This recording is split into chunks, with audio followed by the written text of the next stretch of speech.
Hello नमस्कार, जय हिंद, वंदे मातरम। आप देख रहे हैं जियो न्यूज और हम आपके लिए लेकर आए हैं देश दुनिया की आपके राज्य शहर की सिलेक्टेड काम की फटाफट बड़ी खबरें। लेकिन उससे पहले यदि आपने हमारे चैनल को सब्सक्राइब नहीं किया है तो चैनल को सब्सक्राइब करके बेल नोटिफिकेशन ऑन करें और इस वीडियो को ज्यादा से ज्यादा लाइक और शेयर करें। बड़ी खबरें देखने से पहले आपके लिए आज का सवाल, मनुष्य सांस लेते समय मुख्य रूप से कौन सी गैस ग्रहण करता है? Option A nitrogen, option B oxygen, option C carbon dioxide और ऑप्शन डी हाइड्रोजन। इस सवाल का जवाब हमें कमेंट करें और आप किस राज्य और शहर की ज्यादा खबरें देखना चाहते हैं हमें कमेंट करके बताएं ताकि हम आपके राज्य शहर की ज्यादा खबरें दिखा सकें। चलिए अब देखते हैं आज की फटाफट बड़ी खबरें। राहुल गांधी बोले स्पीकर ने कमिट किया, क्या आप बोलने देंगे? रिजिजू बोले कोई कमिटमेंट नहीं, लोकसभा स्थगित। विपक्ष स्पीकर के खिलाफ अविश्वास प्रस्ताव ला सकता है।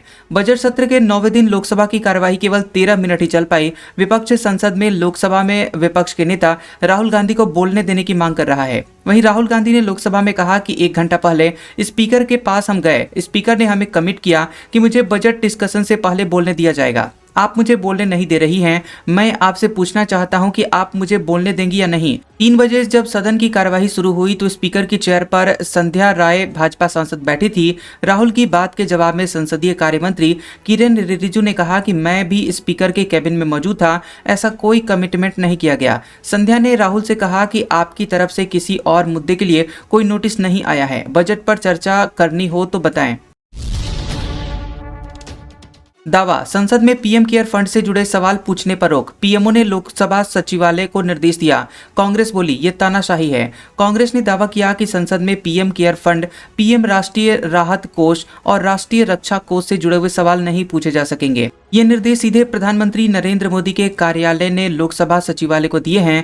कांग्रेस ने daily newspaper the Indian express की रिपोर्ट को सोशल मीडिया प्लेटफॉर्म एक्स पर शेयर करते हुए ये दावा किया है, जिसमें बताया गया है कि पीएमओ ने लोकसभा सचिवालय से कहा है कि इस बात का खास ध्यान रखा जाए कि संसद में कोई भी सदस्य इन फंड्स का सवाल न उठा पाए।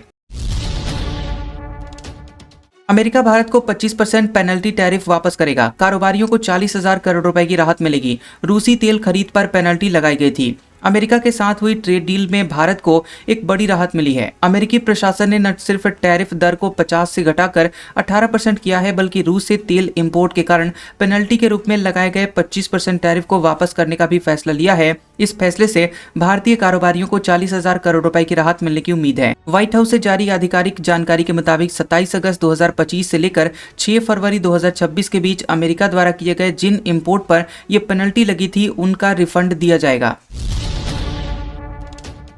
विधानसभा में समाजवादी पार्टी विधायकों के हंगामे पर राज्यपाल भड़की, बोली आपके समय विकास जीरो था, शांत हो जाइए, गला बैठ जाएगा। यूपी विधानमंडल का बजट सत्र सोमवार सुबह 11 बजे राज्यपाल आनंदीबेन पटेल के अभिभाषण से शुरू हुआ। जैसे ही राज्यपाल ने बोलना शुरू किया, समाजवादी पार्टी के विधायक नारेबाजी करते हुए वेल में आ गए। महंगाई, बेरोजगारी, एसआईआर, यूजीसी समेत अन्य मुद्दों पर नारेबाजी करने लगे और प्रदर्शन में पल्लवी पटेल शामिल नहीं थी, वह अपनी सीट पर बैठी रही। राज्यपाल ने हंगामा बढ़ता देख अपना भाषण रोका और समाजवादी पार्टी के विधायकों से कहा कि शांत हो जाइए वरना गला बैठ जाएगा। उन्होंने 3 बार कड़ी चेतावनी भी दी।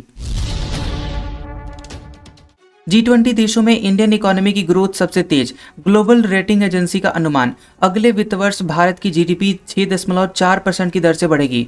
ग्लोबल रेटिंग एजेंसी मूडीज ने भारतीय इकोनॉमी को लेकर नए अनुमान जारी किए हैं। मूडीज के मुताबिक अगले वित्त वर्ष 2026-27 में भारत की जीडीपी 6.4% की दर से बढ़ सकती है। मूडीज ने कहा कि यह रफ्तार दुनिया की प्रमुख अर्थव्यवस्थाओं वाले G20 देशों के ग्रुप में सबसे ज्यादा होगी। एजेंसी ने इसके पीछे मजबूत घरेलू खपत, सरकार के नीतिगत फैसलों और देश के स्थिर बैंकिंग सिस्टम को मुख्य वजह बताया है। मूडीज का ये अनुमान भारत सरकार और रिजर्व बैंक आरबीआई के अनुमान के मुकाबले थोड़ा कम है। पिछले महीने संसद में पेश हुए इकोनॉमिक सर्वे में वित्त वर्ष 2027 के लिए 6.8% से 7.4% की ग्रोथ का अनुमान बताया गया था। जापान चुनाव में पीएम ताकाइची की बड़ी जीत, उनकी पार्टी एलडीपी ने 465 में से 316 सीटें जीती। मोदी ट्रंप ने बधाई दी। जापान में हुए आम चुनाव में प्रधानमंत्री साने ताकाइची की लिबरल डेमोक्रेटिक पार्टी एलडीपी ने बड़ी जीत दर्ज की है। बीबीसी की रिपोर्ट के मुताबिक एलडीपी के गठबंधन को 465 में से 352 सीटें मिली हैं। एलडीपी अकेले 316 सीटें जीती है, जो बहुमत के लिए जरूरी 233 सीटों से काफी ज्यादा है। ये पार्टी की अब तक की सबसे बड़ी जीतों में से एक मानी जा रही है और इससे पहले 1986 में पार्टी ने 300 सीटें जीती थी। चुनाव जीतने के बाद ताकाइची ने कहा कि वह जापान को मजबूत और समृद्ध बनाने पर काम करेंगी। ईरान बोला, यूरेनियम इनरिचमेंट बंद नहीं करेंगे, डराकर हमसे कुछ नहीं करवाया जा सकता, अमेरिका की नीयत पर भरोसा नहीं।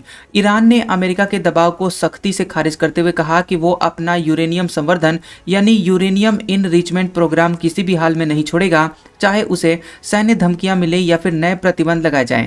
तेहरान में एक सार्वजनिक कार्यक्रम में ईरानी विदेश मंत्री अब्बास अरागची ने कहा कि ईरान को डराकर उसकी परमाणु नीति नहीं बदली जा सकती और अमेरिका की मंशा पर हमें भरोसा नहीं है। ये बयान ऐसे समय में आया है जब कई सालों बाद ईरान और अमेरिका के बीच ओमान में बातचीत फिर से शुरू हुई है। ईरान चाहता है कि उस पर लगे हुए कड़े आर्थिक प्रतिबंध हटे, जबकि अमेरिका ईरान के परमाणु कार्यक्रम पर रोक चाहता है। हिमाचल में ओल्ड पेंशन स्कीम पर संकट, कर्मचारियों में हलचल।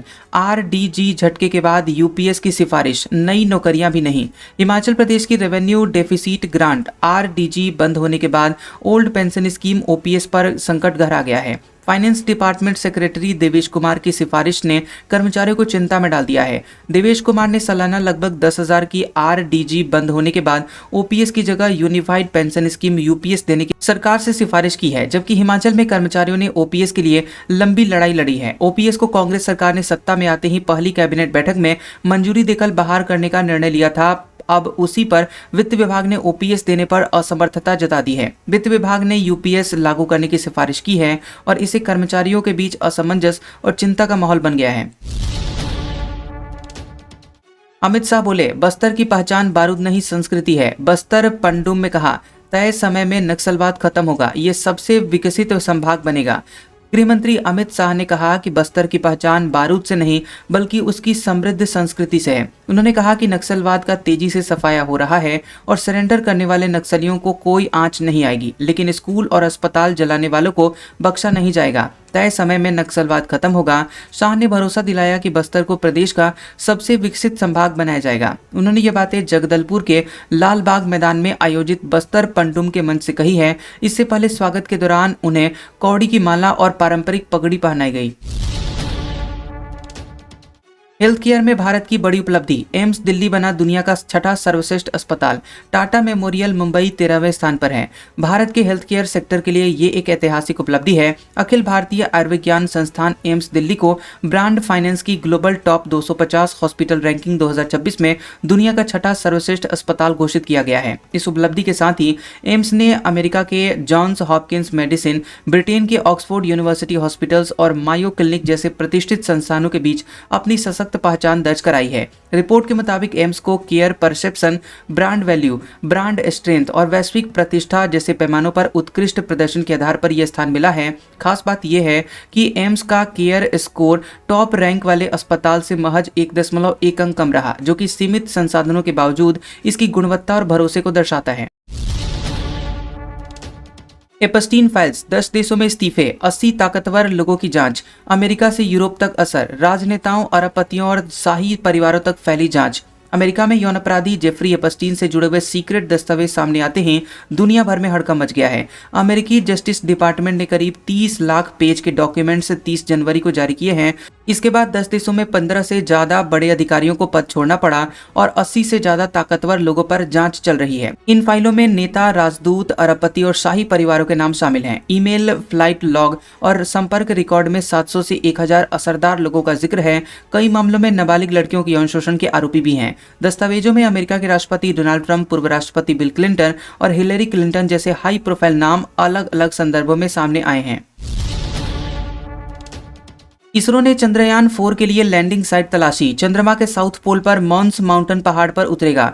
मिट्टी और चट्टान के टुकड़े लाए जाएंगे। इसरो ने चंद्रयान 4 मिशन के लिए चंद्रमा के साउथ पोल के पास एक लैंडिंग साइट तलाश ली है। चंद्रयान 2 ऑर्बिटर से मिली हुई तस्वीरों के आधार पर वैज्ञानिकों ने मॉन्स माउंटेन MM4 क्षेत्र को लैंडिंग के लिए सबसे सही बताया है। वहीं मॉन्स माउंटेन चंद्रमा के साउथ पोल के पास स्थित करीब 6000 मीटर ऊंचा पहाड़ है और इसकी चोटी काफी हद तक सपाट है, जो लैंडिंग के लिए अनुकूल है। हालांकि लैंडिंग साइट को लेकर अंतिम फैसला लॉन्च के करीब लिया जाएगा। वैज्ञानिकों के मुताबिक ये इलाका इसलिए भी अहम है क्योंकि यहाँ लंबे समय तक सूर्य की रोशनी मिलती है। इसके अलावा इस क्षेत्र में वाटर आइस मौजूद होने की संभावना भी जताई जा रही है। सीएम योगी बोले, सनातन पर संकट देश पर संकट है। सीतापुर में कहा, बटोगे तो कटने के रास्ते खुलेंगे, बांटने वालों से सावधान रहना। मुख्यमंत्री योगी आदित्यनाथ सीतापुर पहुंचे। यहां तपोधाम आश्रम में गिरधारी नाथ महाराज स्मारक स्थल सीएम योगी ने अनावरण किया। इसके बाद महंत गिरधारी नाथ की गुफा का उद्घाटन किया। सीएम ने मंच से जनसभा को संबोधित किया। सीएम योगी ने मंच से कहा कि जिस तरह पूर्वी भारत में शक्तिपीठ का महत्व है, वैसे ही पश्चिम में हिंगलाज का महत्व है। फिलहाल ये मंदिर पाकिस्तान में स्थित है। वहां के संत योगीराज गिरधारी नाथ की गुफा को सीतापुर में बनाया गया है, जिसका उद्घाटन किया गया। उन्होंने यहीं पर साधन की थी। शिक्षा मंत्री झूठा मंत्री, पोस्टर के साथ टीआरई 4 कैंडिडेट्स का प्रदर्शन। पटना में पुलिस से भिड़े अभ्यर्थी, बैरिकेडिंग कर रोका गया। सरकार के खिलाफ नारेबाजी। पटना में शिक्षक भर्ती परीक्षा टीआरई 4 को लेकर अभ्यर्थियों ने जोरदार प्रदर्शन किया है। प्रदर्शन की शुरुआत पटना कॉलेज से हुई है, जो कि करीब 2 घंटे बाद जेपी गोलंबर पर आकर खत्म हुई है। अभ्यर्थी हाथों में शिक्षा मंत्री झूठा है और आई लव टीआरई 4 लिखे पोस्टर लेकर सरकार के खिलाफ नारेबाजी करते नजर आए और इस दौरान पुलिस ने उन्हें काफी समझाने की कोशिश की। प्रदर्शनकारी जेपी गोलंबर तक पहुंचना चाहते थे, लेकिन पुलिस ने रास्ते में बैरिकेडिंग कर उन्हें रोक दिया। बैरिकेडिंग के दौरान पुलिस और अभ्यर्थियों के बीच झूमा झटकी भी हुई। इस साल 1,50,000 से ज्यादा नौकरियां देगी सरकार। अलग अलग विभाग को भेजी गई वैकेंसी। 5 साल में 1 करोड़ रोजगार देने का है टारगेट। बिहार सरकार इस साल 1,50,000 नौकरियां देगी। इसके लिए अलग अलग विभागों को वैकेंसी भेजी गई है। सामान्य प्रशासन विभाग के एसीएस डॉक्टर बी राजेंद्र ने बातचीत में यह जानकारी दी है। एसीएस ने बताया कि 1 अप्रैल 2020 से 6 फरवरी 2026 तक 9,84,141 लोगों को नौकरी दी गई है और इसमें से 7,95,832 लोगों को पक्की नौकरी दी गई है। 1,17,784 लोगों को कॉन्ट्रैक्ट पर नौकरी और आउटसोर्स से 70,525 लोगों को रोजगार दिया गया है। वहीं सरकार का अगले 5 सालों में 1 करोड़ नौकरी और रोजगार देने का टारगेट है। बिहार में 350 किलोमीटर प्रति घंटे की स्पीड से दौड़ेगी बुलेट ट्रेन। 4 घंटे में पटना से दिल्ली। पहला स्टॉपेज वाराणसी। 40 फीट की ऊंचाई पर बनेगा स्टेशन।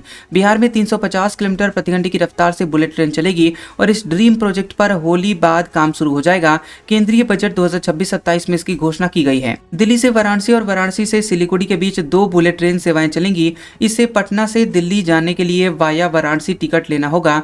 यात्रा करीब 4 घंटे में पूरी होगी। दोनों ट्रेन सेवाओं के समय इस तरह सेट किए जाएंगे कि पटना से कोई यात्री दिल्ली जाना चाहे तो वाराणसी में उतरकर दूसरी ट्रेन में आराम से सवार हो सके।